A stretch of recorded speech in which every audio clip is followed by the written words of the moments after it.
লাজু, তুমিও আমাকে ভালোবেসে ফেলেছো, এমনটাই বলছে অনুভব লাজুকে। কিন্তু হঠাৎ কেন বলছে অনুভব এমন কথা? পুরোটা জানতে ভিডিওটিতে লাইক দিয়ে চ্যানেলটা সাবস্ক্রাইব করে দেখতে থাকুন। কোণে দেখা আলো সিরিয়ালের একটা নতুন প্রোমো ড্রপ হয়েছে।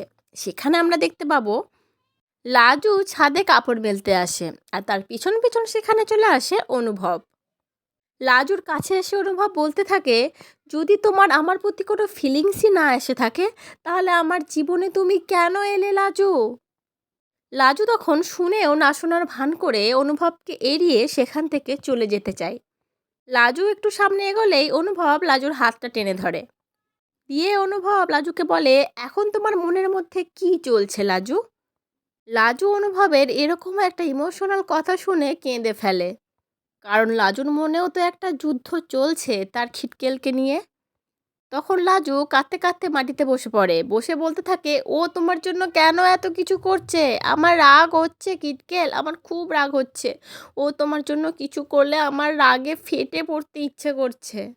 আমার খুব কষ্ট হয় খিটকেল, মনটা যেন ভেঙে চুরে যায়। কেন আমার এত কষ্ট হয় তখন খিটকেল? এই বলে কাঁদতে কাঁদতে নিজের হাঁটুর মধ্যে মুখ গুজে লাজু কাঁদতেই থাকে। তখন অনুভব তার মুখটা সযত্নে উপরে তুলে চোখের জল মুছিয়ে দিয়ে অনুভব বলতে থাকে, তোমার এরকম ফিলিংস কেন হচ্ছে জানো লাজু? কারণ তুমিও আমাকে ভালোবেসে ফেলেছো। একেই ভালোবাসা বলে লাজু।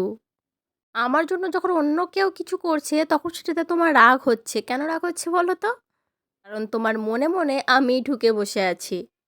আর অনুভবের মুখে এরকম কথা শুনে, মানে ভালোবাসার কথা শুনে পুরো চমকে ওঠে লাজু। অবাক হয়ে অনুভবের দিকে তাকিয়ে থাকে যে কি বলছে তার খিটকেল এগুলো। সে নাকি তার খিটকেলকে ভালোবেসে ফেলেছে, এটাও কি সম্ভব? কিন্তু তার তো বিয়ে হয়ে গেছে, তার বর আছে। এখন কি করবে লাজু? তো বন্ধুরা, কি মনে হচ্ছে তোমাদের? অনুভব আর লাজুর এই প্রেমের পরিণতি কি হবে? সেটা অবশ্যই কমেন্ট করে জানিও। পর্বটা কেমন লাগলো সেটাও জানিও। পরবর্তী আপডেট নিয়ে তাড়াতাড়ি আসি, সঙ্গে থেকো, সাথে দেখো, চ্যানেলটা সাবস্ক্রাইব করে দিও। ধন্যবাদ।